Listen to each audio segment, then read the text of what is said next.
June 8, 1967, a sunny afternoon in the Mediterranean.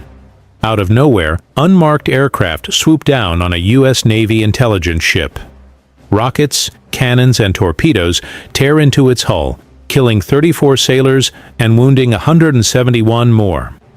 Yet, this story is rarely spoken of in American history classes. How could an attack on a U.S. Navy vessel, one that nearly sparked World War III, simply fade into the shadows?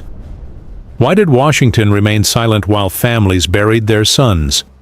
And more importantly, who benefited from this silence? This isn't just about history. It's about truth buried under decades of politics. The story of the USS Liberty remains one of America's most controversial mysteries. Today, we're breaking through the silence to uncover why America forgot. The year was 1967, and the Middle East was a powder keg. Israel launched preemptive strikes against Egypt, Syria, and Jordan. In just days, Arab air forces were destroyed, and territory dramatically changed hands. Every nation watched closely, especially the United States. America had a powerful tool in the region, the USS Liberty. Officially a research ship, it was, in fact, a floating spy station listening to military communications from all sides. It was the eyes and ears of Washington during the Six-Day War, but placing a spy ship so close to a battlefield was dangerous.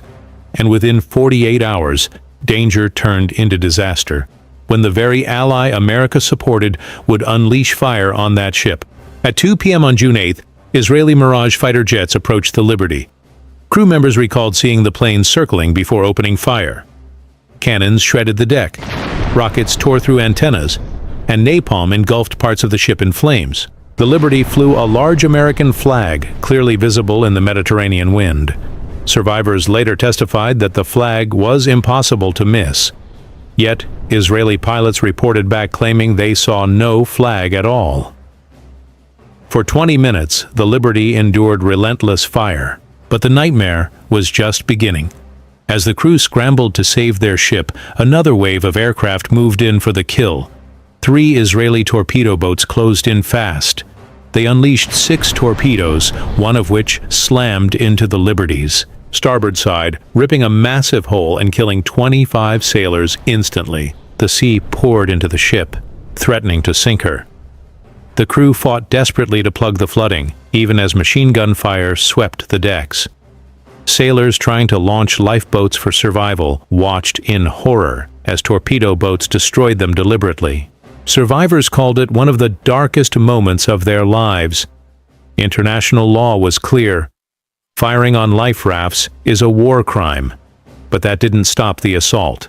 The Liberty was meant to sink, with no witnesses left alive. The Liberty's communications were in chaos. Antennas were shredded, systems jammed, but 2 radio men, Terry Halbardier and Glenn Oliphant, managed to repair a line under fire. Their distress signal finally broke through. The message reached the 6th Fleet.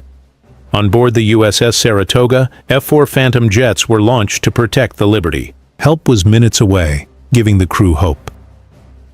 But then, something strange happened. Secretary of Defense Robert McNamara recalled the fighters. Survivors later said they felt abandoned by their own government. Why would Washington call back planes? That could have saved American lives? Israel quickly claimed it was a tragic mistake. Officials argued they believed the Liberty was an Egyptian freighter, but the Liberty was 5 times larger than the Egyptian vessel, with a completely different profile. Even stranger, U.S. officials repeated this explanation. President Lyndon B. Johnson downplayed the attack, insisting it was a case of mistaken identity. But many high-ranking officers didn't buy it. Why would America accept such a flimsy excuse for an attack that killed dozens of its sailors? Was it fear of political fallout or something deeper? Crew members of the Liberty carried scars for life, both physical and emotional. Many were sworn to secrecy. Some were threatened with prison if they spoke publicly. For decades, silence was enforced by the very government they served. But survivors didn't forget. They described low-flying aircraft close enough to see pilots, faces, repeated attacks long after the ship raised its flag, and torpedo boats circling like vultures. Their testimony painted a picture far different from the official story. For them, it wasn't a mistake. It was deliberate. And that's what haunts the memory of the USS Liberty to this day. Why would America protect Israel even after such an attack? In 1967, Israel was seen as a vital ally against Soviet influence in the Middle East. The Cold War shaped every decision in Washington. Officials feared that exposing Israel could fracture alliances and weaken U.S. influence. At the same time, the U.S. needed access to the Suez Canal and stability in oil-rich regions. Silence seemed safer than confrontation, but silence came at a cost. For the families of the fallen, it felt like betrayal. Justice was traded for politics, and memory was buried for strategy. Documents later revealed troubling details. Israeli jets carried no markings that day, violating international law. U.S. signals showed Israel jammed specific American frequencies, and pilots confirmed the ship was American before being told to attack again. Declassified NSA reports supported survivors' claims. Israel knew what it was doing. Yet, the official record ignored this evidence, framing the attack as confusion during wartime. This wasn't just a cover-up, it was a rewriting of history, and the question remains, who ordered it and why? After 2 hours of attack, the Liberty was barely afloat. Fires raged, compartments flooded, and bodies lay across the deck. Yet, against all odds, the crew kept her alive. Captain William McGonigal, badly wounded, refused to abandon his post. His leadership earned him the Medal of Honor, though, strangely, it was awarded in private, not at the White House, as tradition demanded.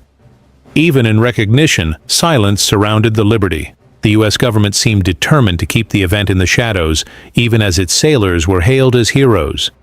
In the years that followed, Israel paid compensation, $3.3 million to families of the dead, $3.5 million to the wounded, and later $6 million for damage to the ship.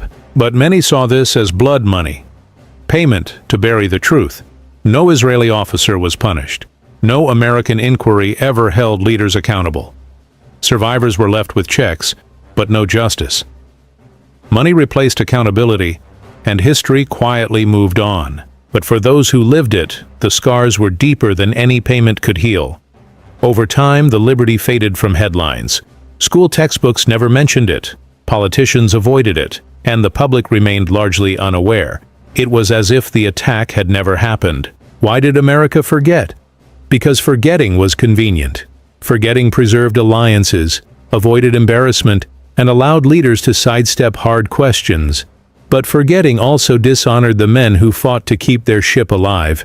It erased the truth from national memory. And that silence is why the story still feels unfinished.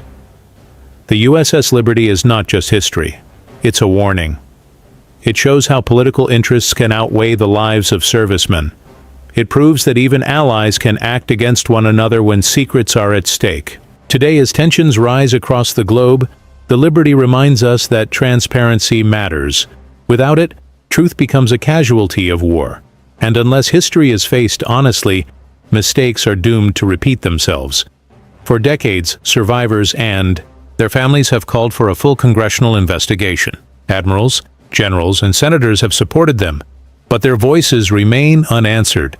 The truth has been buried under layers of diplomacy and secrecy. Yet every anniversary, survivors gather to honor their shipmates, refusing to let the story die. Their message is clear: forgetting is not the same as forgiving, and the truth still matters, even 50 years later. The USS Liberty attack is more than a forgotten chapter. It's a test of memory, loyalty, and justice. It asks us whether political convenience is worth more than truth. America may have chosen to forget, but remembering is our duty. For the 34 men who never came home, for the survivors who still bear the scars, and for the principles of accountability. If you believe their story deserves to be remembered, share this video, subscribe for more untold history, and keep the voices of liberty alive.